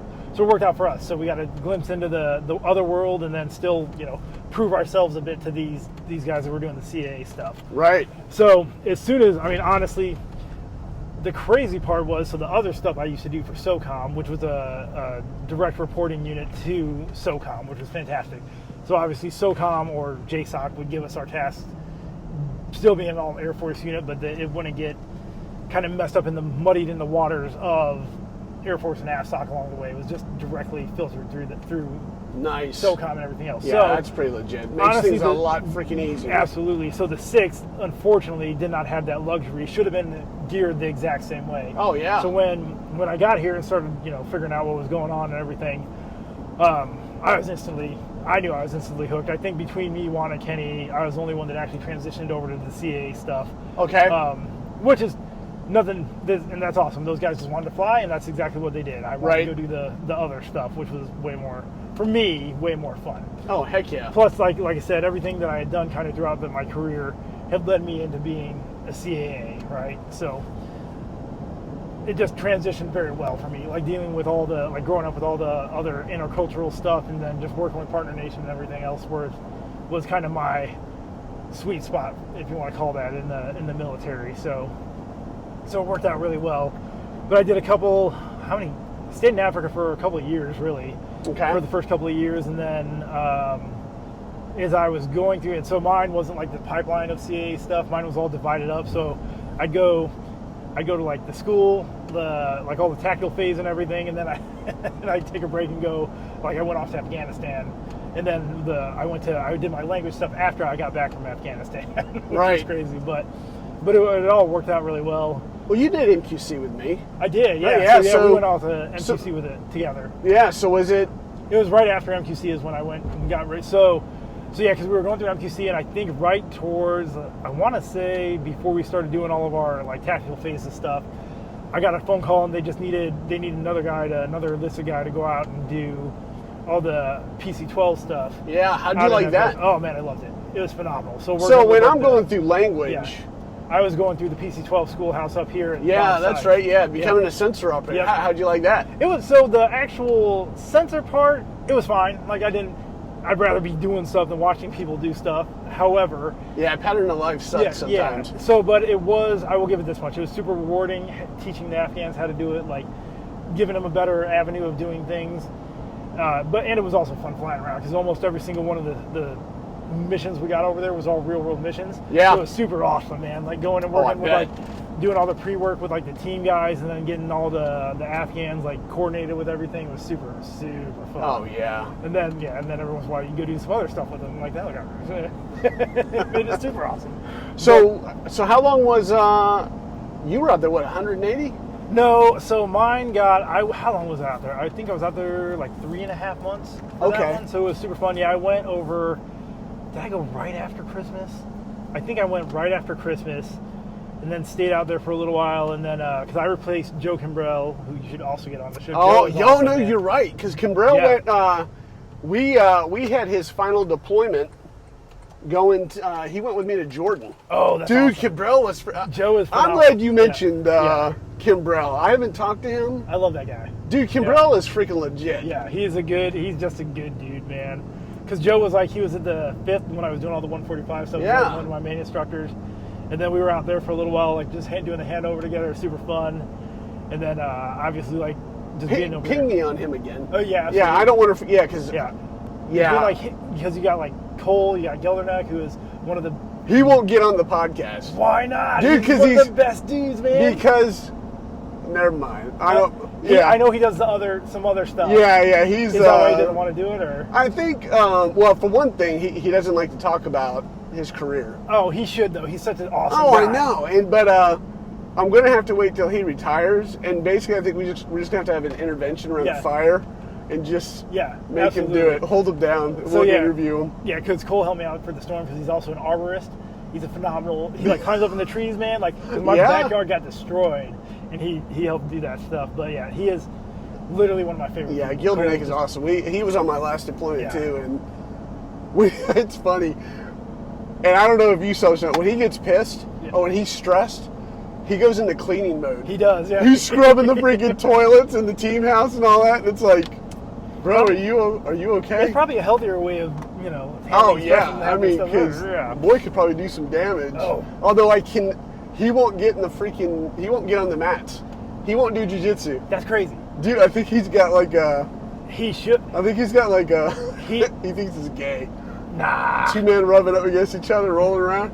That's got to be it. I love him. He's such a good dude, man. Oh, he he lives is. like 2 minutes away from my house, like right around the corner. Oh yeah, I used to drive past his house all the time while he was up in Maxwell. Yeah. But He's so such a freaking phenomenal funny. guy. We'll get him on here Yeah, sooner or later. yeah, nice. But dang, now I'm gonna lose. So track. anyway, so you're coming, you're doing your tour in Afghanistan as a basically as a 1U, Yep. Yeah. you know, as a sensor operator. Yeah. So it was super fun because it was just me and 3 pilots. So super fun time, man. Bobby Barton came out there on the tail end to transition between me and him. So nothing kinetic. Was it all strictly just patterns of life? No, there was some kinetic stuff. Okay, We did yeah. I think I went on. What did I do? I did. I think 28 actual real world missions with those guys. So it was super fun. Really, dude? But I could care less because the 6 isn't the thing anymore. I'm not sure if we were supposed to, but I was definitely not going to let that slip out of my hands. Not by any means, because all the Afghan guys, because I mean, culturally, once you get in with these guys, you got to take care of them. Yeah. So I'm not going to go. There's no way I was going to ask any of those guys to go out and do some of this stuff. And they're fighting wars in their own backyards. We're not doing that stuff. Yeah. We have to go out to do anything. However, with those guys, I was like, man, sign me up for whatever you need to sign me up for. I will go on everything. So, yeah. So I want to say most of that stuff was pattern of life stuff, but there were. I want to say about 7 or 8 kinetic things that we did. That was super fantastic to watch. Man. Yeah, that's pretty freaking cool. It was cool, man. Watching the ground teams go in there with their partners, and even the ones. So we actually got to a point where between us and our ODA that was out there, we got all those guys their ability. Like we still went with them, but we let them do everything on their own, just as kind of like Overwatch. Right. Those dudes got awesome at carrying out missions, like just going and doing raids and everything else, man. Oh, it's so cool. I heard a couple of guys talking about how they literally, I mean, they were so ruthless. They had to, They had to pull, check out the baby. Oh, it's a baby. Yeah. Very nice. We got a fawn and a doe that just cut across the road here. But yeah, I mean, I'd hear stories about our active duty brethren, or our brethren from the long tabbers actually having to put a leash on some of these guys and just saying, hey, slow your roll, man. That's a bit sketch. Yeah. But no, it's good because I mean, when you're coming out of Iraq and guys are not owning the defense of their country, and you see the conventional side of the Afghans not owning the defense of their country, but that was definitely not the case with the special operations cats. They were freaking busy. That was honestly a super special place. So like Afghanistan was my very last deployment, so it was cool. And like I said, I think that was at least my 7th, if not my 8th time, but it had been a span of, because I left SOCOM in 09, and then I went 17, so what was that? 8 years? It had been 8 years since I had been back to Afghanistan. Wow. So the cool part about like the SMW for me, because obviously we had our own plane and like you go out and do mission stuff, but then we still bounce around to the sites. So all the places not all the places, but most of the places that I had built up, like from a bear base, like back in the day, we actually went back and like saw infrastructure and everything else. It was awesome, man. Oh, it was I bet. super cool seeing all this stuff. So Yeah. but yeah, it was literally one of my favorite times ever. And then obviously you got goofy guys like Sean Cosme and Matt Anderson running around out there. Those dudes, I love those two fools. Those guys are super fun. Yeah. But yeah, so transitioning out of Afghanistan, so obviously all of us are still language qualified. I had to come back and then go to What was your language? Spanish, which is probably good for me because later in life I'm just, like I said, I'm a big dumb animal. It was that was a struggle, man. Oh yeah, I taking Spanish. Dude, like French kicked yeah, my ass, yeah. and it's like that's supposed to be one of the easier languages. I was man. like, well, how dumb am I? I was like, oh dang. But no, I got through it, and then went on to, what was I doing? So after Spanish, we have the unconventional warfare side of stuff that we do as well, which is super awesome. Consequently, one of my best friends is actually, he just put on E8 over in the Special Forces or whatever. Yeah. He got moved over to those dudes and just went through all the training. Nice. So it's super cool. But yeah, I went through and did that stuff with Zach Hart and Cosme and Anderson again for, man, about a year. Did you get level 3?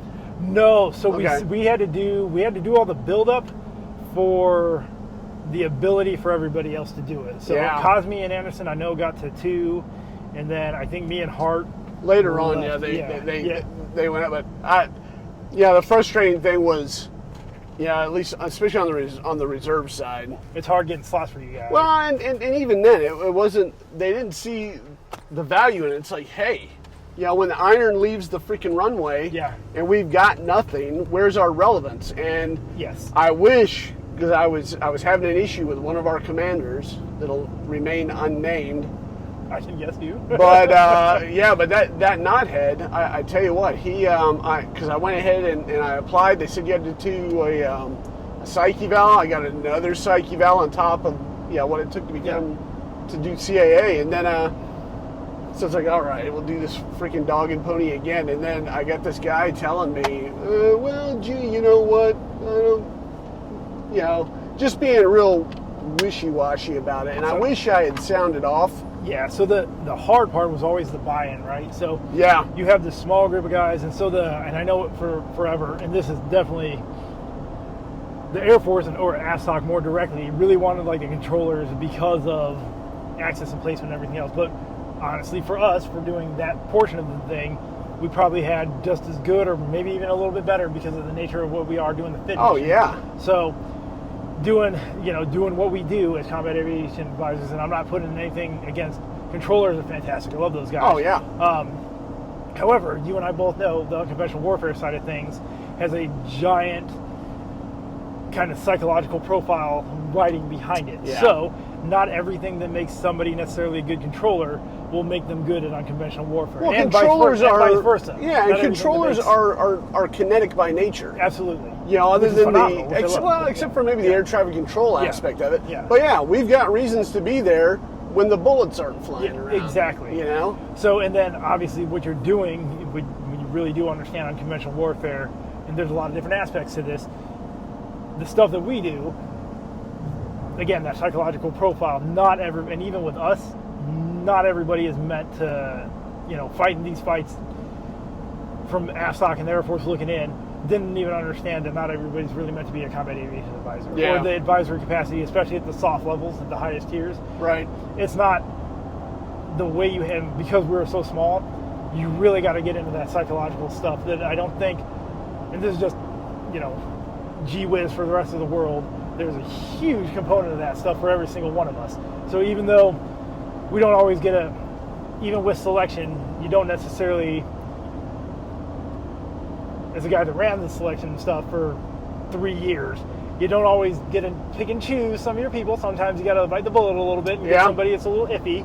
But that's fine, because internally, as long as you know what maybe you need to fix from like a team perspective, or if they do venture into the unconventional warfare side of things, at least you know where you're getting. Right? Yeah. So that's true. So not necessarily so bad, but so I went and built that ability with Sean and Matt and Zach for a while, and then which turned out phenomenally. So we used it. We used our, like, all the little exercises and everything we went on to kind of showcase the fact that the Air Force was, and AFSOC more directly, was the only component of all the combatant commands that didn't have an X factor, which means somebody that can be like, hey, on the unconventional warfare side of the house, we have this mission going out. We need to reach back to this individual, or at least this office, and say, this is where this tasking is being directed, so you can in turn direct either us, or if you want to direct the STS Bubbas or whoever it happens to be. But Cosme actually sits down in SOCOM as the X guy right now, which is phenomenal. He's the right guy to do the job too. Just a big old goofball that I love that guy, and he does phenomenal work. So yeah, eventually, maybe when he retires, get him. Sean will talk it up too, man. Yeah. So, anytime I talk to anybody about, especially this last generation, if you will, of CAAs, you are literally the face of the program. That's crazy. No, because everybody's like, I'll be talking to a cat now because I'm working in the same building, and when we talk CAA stuff, they're like, yeah, your name inevitably always comes up because at some point you've probably recruited some of these guys. Probably, yeah. So yeah, back onto the timeline. So yeah, did the unconventional warfare stuff, and then kind of not necessarily abruptly, but so Steinbach and Al Plack had got the ball rolling for as far as selection goes, which is a phenomenal program. But they needed, those two guys are kind of transitioning off into other portions of the world. So I ended up taking over for Steinbach, who is just an awesome dude, man. I love that guy. I talk to him like at least maybe every other month, every couple of months. Okay. But Steinbach's a good dude, man. So he had me come over and start doing all the selection stuff, and man, I loved it. I dug it, man. Like, it was cool, even though I really didn't get to go anywhere for that time period. Super fun getting to kind of like give back, I guess, if you will. Right. So, and obviously the 6th, unfortunately, is not really a thing anymore. The mission set is still being, demanded by SOCOM and everything. But the selection program, a guy having been to a bunch of different selections over the course of his career, and this is not me being like biased just because I was a combat aviation advisor. We really did have a good program, and all the programs were phenomenal because they were built for what they needed. So obviously you got the controllers that just like, you get beat up and like just PT to death, and it's phenomenal. It's super fun, man. You go to like a week or two of combat control like selection, man, you feel like you probably did more than most people have ever done in like 20, 30 years in the military. It's phenomenal. Aside from all like the operational guys and all the operators and everything else. And then, then again, they're all built for what they needed, right? Right. And then like the TAC P1, super awesome, man. Just, it's fun because it's the start of like building up team guys and everything else, and then just getting the snot kicked out of you. Just fantastically fun. But then, rolling into this stuff and doing everything. So the way obviously ours was designed was, half physical, half psychological. Probably a lot more psychological because there was a Y between every single event that we crafted and created. Right. And it worked out, and it was all attributes driven, right? So it all worked out to the attributes we needed. And then we also built it heavily from like the special forces guys. So what they don't, and I know they know this, what a lot of like the specials and stuff on selection and everything else don't necessarily get into as much, as that there is, again, a huge psychological aspect behind all the events that they're doing. So even though you may be, carrying this litter for an undetermined distance with an undetermined weight or whatever, you as a team, it's really not to get from point A to point B or to get to that extraction point. It's all about like how you're interacting with your team members and how you like mesh or don't mesh with that team, right? Yeah. So, like, again, running that selection, phenomenal, just so fun. And even going out, and oddly enough, like, this is super fun for me to talk about because this is just, it's cool stuff, and I loved getting to do the CAA thing and be having that be like my farewell to the military and everything else. But really, like, doing this and going out and talking to people, and I honestly, I kind of hate talking like in front of people, and like when it's just like you talking about everything.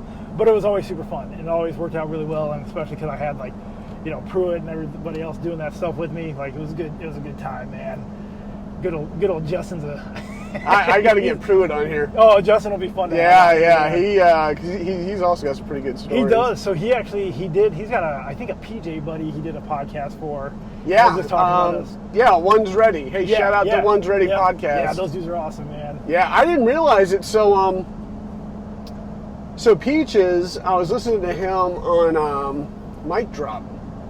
Shout out to Mic Drop, the podcast. I don't think I've heard that one. Yeah, he's a really good one. He's a former SEAL, and he's a dog handler. Oh, nice. Yeah, I did see you. I think you put something on there a couple days ago or something. Right? Yeah. So he, it turns out that Peaches was going through their at the time, it was STTS. They were going through their AST training the same time I was there. Oh, right on. As their armorer. Oh, that's awesome. Yeah. So and you try to remember, and when I heard how tall he was, I'm like, I do remember there being a guy, because he's like 5'6". Yeah. It's like, I do remember there being a really short guy there.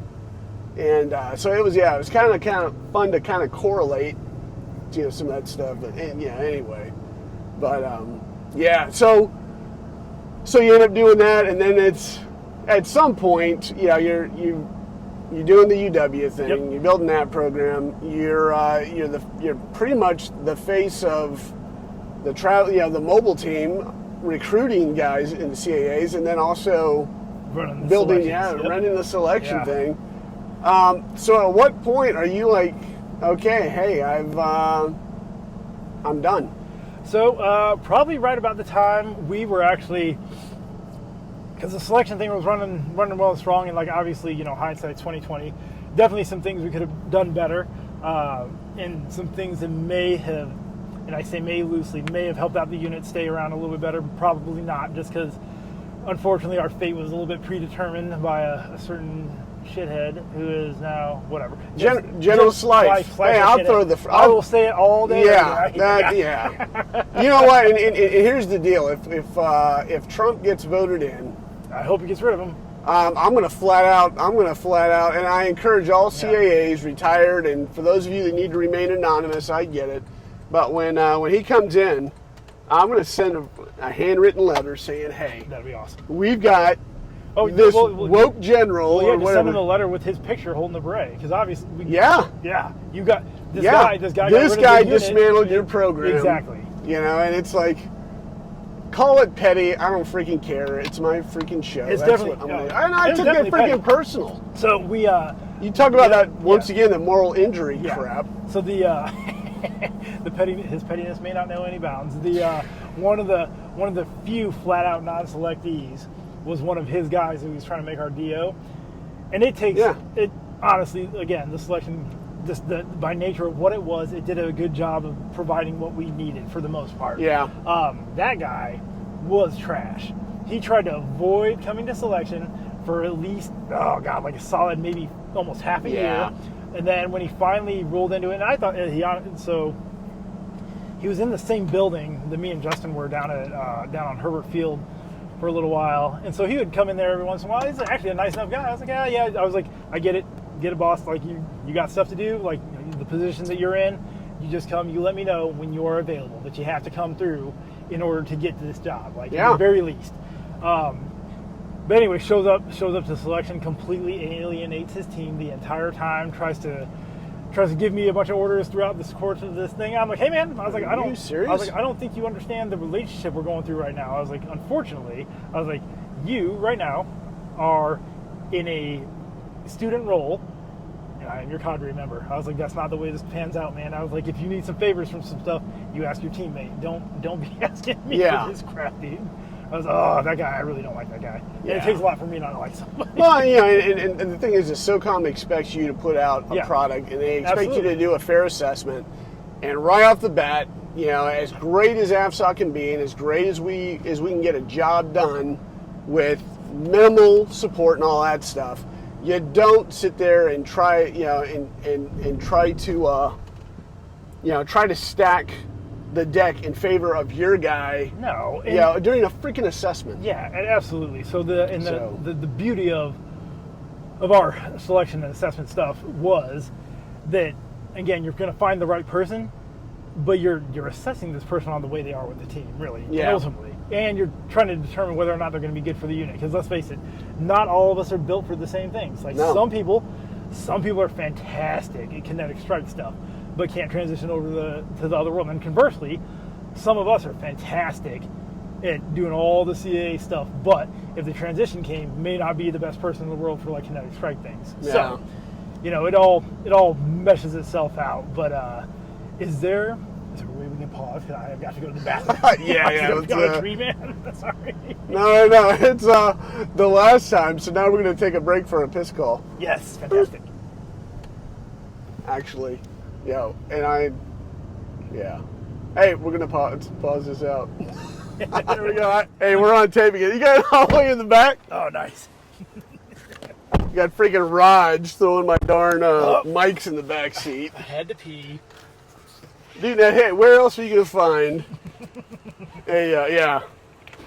This is a man's podcast, having to take a piss break. Oh, yes. You hit your 40s, man. It just keeps on coming. Yeah, I have to reconcile that drinking coffee is not hydrating. No, it is not, and I love coffee. I'll probably pound 2 pots a day. Yeah.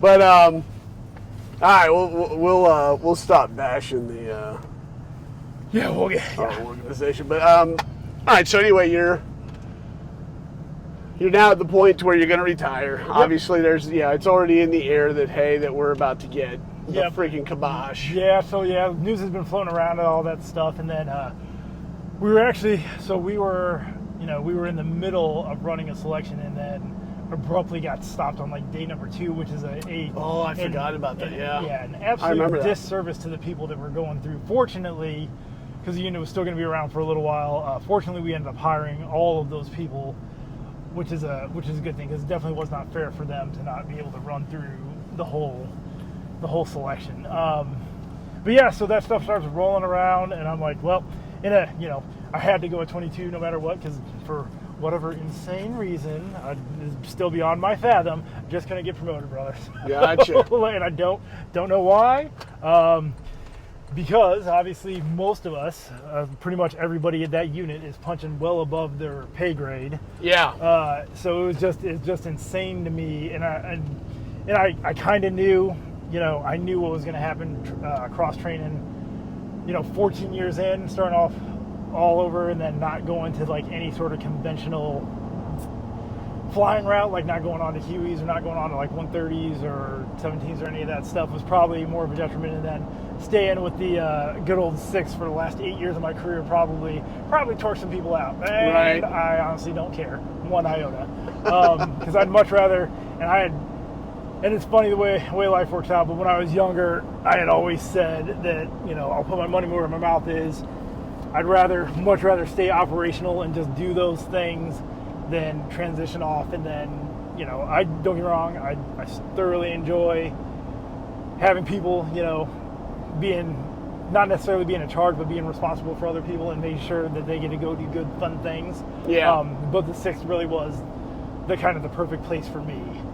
So it was super awesome. So yeah, all that stuff started rolling around, and then, COVID hit, which phenomenally was the best retirement year, because I was like, me and Justin no longer have a job, so yeah. I was like, just call me if you guys need me. Hey, you guys kind of snuck out under the radar. Oh, it was fantastic. Oh, it was so great. Yeah.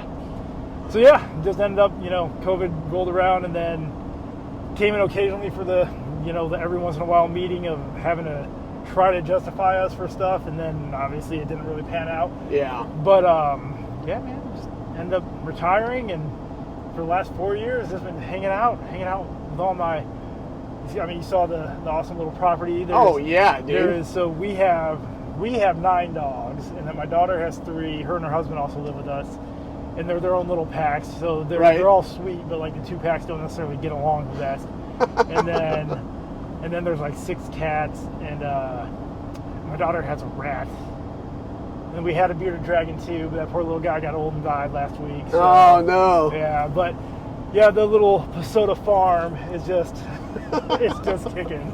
So what? So how many kids, when it was all said and done, how many kids did you end up having? Oh yeah, so along the way we had my oldest daughter is 25, and then my younger daughter is 22, and then my son is 20. He's actually, what's today, the 1st? He's going to be 21 on October 8th. Okay. So, yeah. Yeah, I couldn't remember if you had 3 or if you had 4. Yep. So we got the 3 of those guys, and they're all doing phenomenal, cool stuff. The girls both work. And shout out to the Locals Eatery if you guys like good food. Locals Eatery? Yeah, that's straight down 85 in Niceville.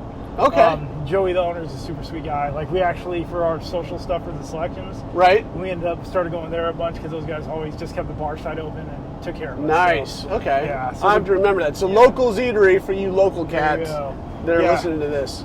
Super good food, and like I said, both of the girls work down there. They make pretty decent money doing it. So I was like, if you guys are happy, man, just keep on doing what you do. Yeah. So, yeah. Well, it's not, you know what, I tell you what, it's nice. Our 2 oldest boys are married with kids, and they stayed here locally. You know, Josh is going to college just in time whenever I got my my VA rating. Right on. To nail free college. There you go. Perfect. So that was fantastic. So and that'll carry him into his master's, which is cool. That is fantastic. So, but yeah, it's nice when the kids stay around and in close proximity. Yeah, because our son, they used to all live with us, and then our son, because he's an EMT for the county also. Okay. Like we talked about earlier. So he moved in with his partner. His partner that he had for about a year, and so they live down in Navarre. And okay. But he's thinking about maybe coming back once the lease runs up and everything else. Dude, it's expensive out there. It is, and it's hard. Honestly, these days it's hard to be paying for stuff that like your money's not going into anything. Yeah. So, yeah. No, there's something to be said also. I mean, the reason why we don't have generational wealth anymore is because everybody goes off and does their own thing, and that's great if that's what you want to do. But you know what? Why not? We just bought the 28 acres. Yeah, why not have your family there? Yeah, and homestead. You know, hey, here's an acre of land. Build yourself a place. Exactly. You know, and honestly, so like even consolidate efforts. Yeah, and even aside from the money part being a lot better. Yeah. And it's funny that you're talking about this, because I was literally watching something like yesterday, I think, about it, on like Joe Rogan's thing. I can't remember who he had on there, but they were talking about generational wealth and like just family living and everything else. Mm-hmm. It does good things for you mentally to be around people that actually care about you. Yeah. Because like when you go, and so again, my son's like an EMT, and he does a phenomenal job at it. He's a 20-year-old guy that has had to deal with a lot of stuff. Even people go through 20 years, 30 years in the military and have not had to deal with some of the stuff this dude has had to deal with in the last year of his life. Oh, wow. Because he has some hard calls on there, and he is just a phenomenal young dude. I love this guy to death. But I can tell that like it is weighing on him a bit, you know, and obviously this podcast, I'm not limiting to just military guys. I told you before, you know, I've Steve McCosker, Chief of Police, has been on here. That's awesome. I'll post him, I think, next week. Cool. City manager. But I want to get, Tim Bullock. Tim's a great guy. Oh, he is. Yeah. I roll with him. Dude, you need to start coming to jiu-jitsu. Oh, I didn't know Tim does jiu-jitsu. Atlas. Yeah, my son teaches. Very nice. So, 5 o'clock in the morning, does your retirement life permit that? No, my little retirement body doesn't permit Don't give me that. Don't give me that. Dude, I'm in my 50s. So like I was talking about. Yeah, oh man. So I did it last year. I torqued out my back horribly bad. It took me like 2 months even to get like back into working out. I did it not as badly, but I did like a week ago, 2 weeks ago. Okay. So the fact that like I'm moving around now is actually a good thing. Okay, gotcha. But it's not pleasant. Yeah, backs are, Yeah, like I feel you. I get stuck like hunched over forward and leaned off to the right, and I look crazy walking around. In Eglin, man, these jokers, like, they give me like the least helpful thing, and I'm like, man, I'm literally stuck walking around like a dang hunchback. I was like, what's wrong with you guys? Give me something that will like relax it, at least relax everything back here. You guys are killing me. Do you got to go to Eglin? I do for like the emergency room stuff. I should have just gone to urgent care, like because I do the obviously the VA stuff. Yeah. But normally I just go over to Pensacola just because I've been going there and they're super sweet. Like it takes a minute to get in there, but they're actually really good at taking care of you once you're in. So, gotcha. So they're not so bad. So what's on the radar now? You retired? Yeah. you're obviously rescuing dogs and cats. And Yeah, all the little kids are staying in close. Psota farm. So initially it was because my younger daughter, then she got her license a little bit ago. So initially it was kind of like taking her to and from work, which is super fun because like all the time you miss out on doing all the military stuff. It was just nice taking her. Like I love driving her to and from work, like because we just got to hang out and that's cool. Hang out together, you know, which was super nice. And then even my son, just taking him, like getting him all set up with all his EMT stuff in the early days of going to all the schools and everything. But now, I mean, honestly, now most of it, I spent a large majority. So I finally got, you know, the good VA rating, the one that's beneficial. Back, was it about a year ago? I think it was about a year ago. So for the most part, it was between hanging out with kids and taking care of all the animals and stuff. A lot of it was fighting the VA, man. Like it was insane. And I know a lot of people. I know for me the frustrating part is because when you do flying things, because you have your class 3, but for the Air Force cats to do any flying stuff, even if you have something wrong with you, when you retire, if you haven't taken a break from actual like operations and missions and stuff, it's as detrimental to you because it looks like you're retiring and you don't really have anything wrong with you, when the reality of it is you have a lot of stuff wrong with you. So it's insane. So a lot of my time was spent just fighting to get the rating that I deserved. And I think unfortunately a lot of people are that way because I had to. You want to stay operational, man. You don't want to be put on the sidelines or beaten an F. Not at all. Yeah. So if you want to keep on doing stuff, it is. You know, for life afterward, it is detrimental for life afterward. Yeah. So, and the unfortunate part is people that have legit things wrong with them don't necessarily get taken care of like they have legit things wrong with them. And I think the best thing for guys like us is the fact that 7th Group moved in across the street. Absolutely, yeah. And because we do a similar mission set, it makes it a lot easier. So Eglin is seeing it, and they're saying, okay, and they're getting the psychology of it that, hey, these guys, we are going to run ourselves into the ground because we love the job, and I'm not going to tell you that I'm hurting, because otherwise you're going to make me non-deployable. Yeah, absolutely. Like so, it's a different. For all the, the operational dudes, most of us go. Shit happens. You get messed up or whatever, and you just keep on rolling, and that's the way it is. And then, unfortunately, at the end of those careers, and even the special forces cats, man, those guys get messed up. And even like all of our PJs and controllers and TAC-Ps, those dudes get messed up too, and just keep on rolling. And honestly, if you're going to be in it and you're going to be about it, you might as well keep on doing it. But the flip side of that is then you get a fight for things that you ultimately deserve, and for God knows how long, because there's still people. Gosh, I've heard of people fighting with the VA for 10, 20 years over some stuff, and I'm like, man, that is an absolute travesty. And I'm not trying to bag on them. Everybody's got their place. But you have all these support AFSCs, which, let's face it, the large majority of the Air Force is, that are like, oh, I got my 100% before I even retired. Be like, how? How did you do that? Like, what BS did you? Because you definitely didn't go do combat stuff, and you definitely didn't put your body through a bunch of just painful things over the years. I got PTSD from filing death certificates. I'd be like, oh, congratulations, man. Go pick up a couple bodies along the way, and we can talk. Golly, that stuff, it kills me. And it'd be different if it wasn't a hassle for operational people to get a hold of their stuff and not have a problem with it. But the problem is you have all these operators that have to go through and fight for their stuff, but then you got some guy that was. And I'm, again, not trying to bag on him, but you got some guy over in finance that's like, ooh, congratulations, I screwed up your pay for the last 20 years of my life, and now I'm 100% disabled. But shut up, stupid. Because you threatened me. You didn't do it. If I didn't get you paid. Man, I didn't.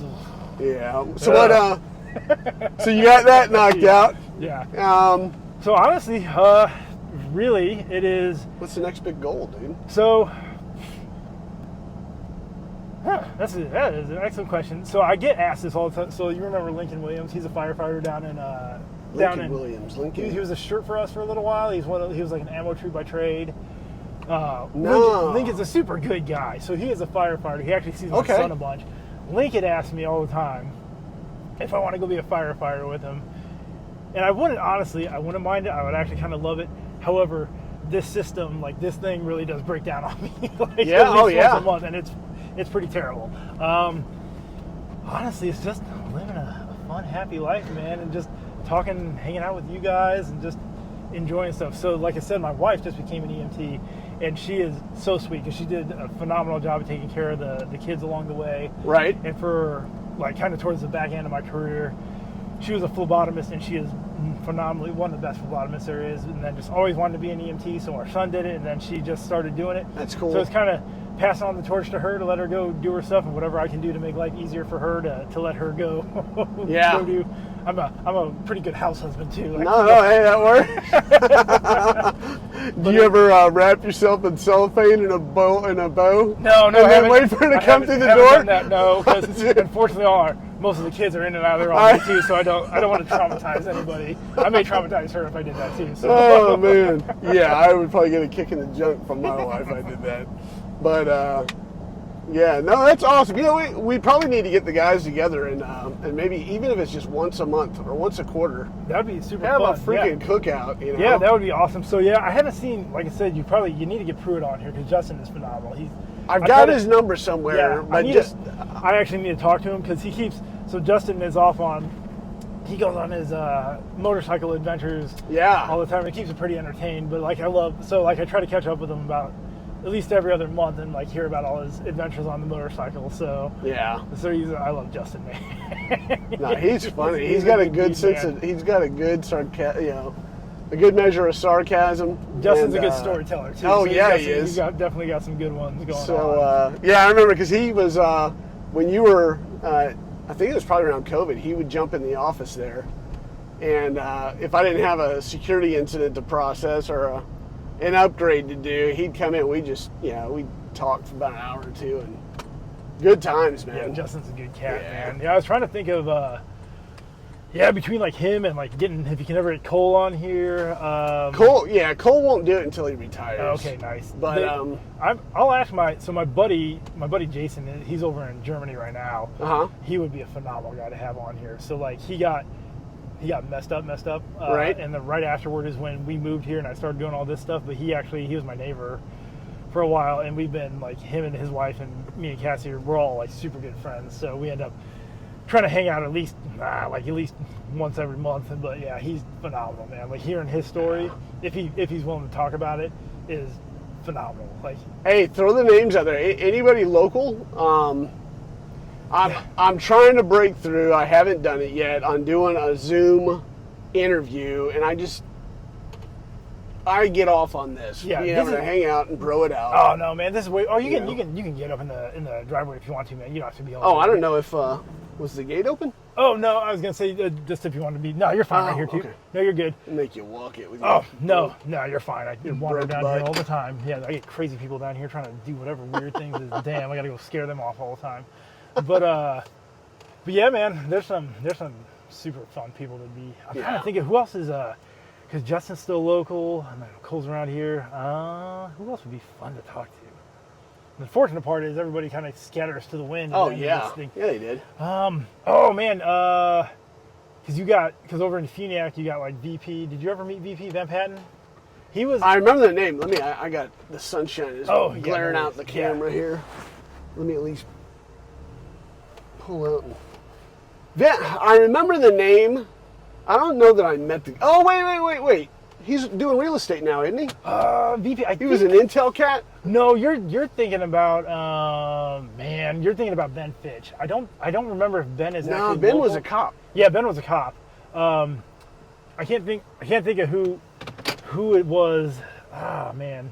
But anyway, VP was a Is that your son? No, that's fine. It's my son-in-law. Oh, gotcha. But VP was a SMA also. He was a prior. Was VP a Hilo dude? Yeah, VP was a Hilo dude. He was like a Red Horse C dude for a while, then cross-trained later in life, and then came over to 6. VP's a pretty fun cat to talk to you. I'm going to get Feely on here, Seamus, to talk specifically Pavlos. That'd be cool, man. That'd be awesome. Who else would be cool to get in here, man? So Jazzy, also Hilo dude. Jazzy's over in the field. Jazzy would be awesome. Parker, man, that'd be good. So there's Jazzy, and then Travis Peterson. Because Travis does all that nonprofit stuff. Travis would be phenomenal. Yeah, Travis would be good. Yeah, I see him all the time. Yeah. I Travis see. is a good dude, Yeah. man. Like all three of those guys were like here when I got here. Right. Phenomenal dudes, man. I love Yeah. those guys. Those are literally some of the guys that I was like, yeah, I'll stick around because you guys are super fun. Yeah. Man. Yeah. Plus life did not afford me the ability to really go anywhere else, which is okay. Which the Air Force hated, but I loved. Yeah. But yeah, man, those dudes All would right. be super fun. Well, cool. We'll wrap this up. Hey, everybody. I hope you enjoyed it. I tell you what, Raj, as you know now, pretty awesome guy. Thanks for coming on board. I appreciate it. Hey, remember you guys out there, be sure to subscribe, like, and share. And once again, give me some feedback. Let me know, hey, am I doing good? Am I doing bad? You know, whatever the case might be. And start a podcast as well. Hey, what is fun? How to the house? You know,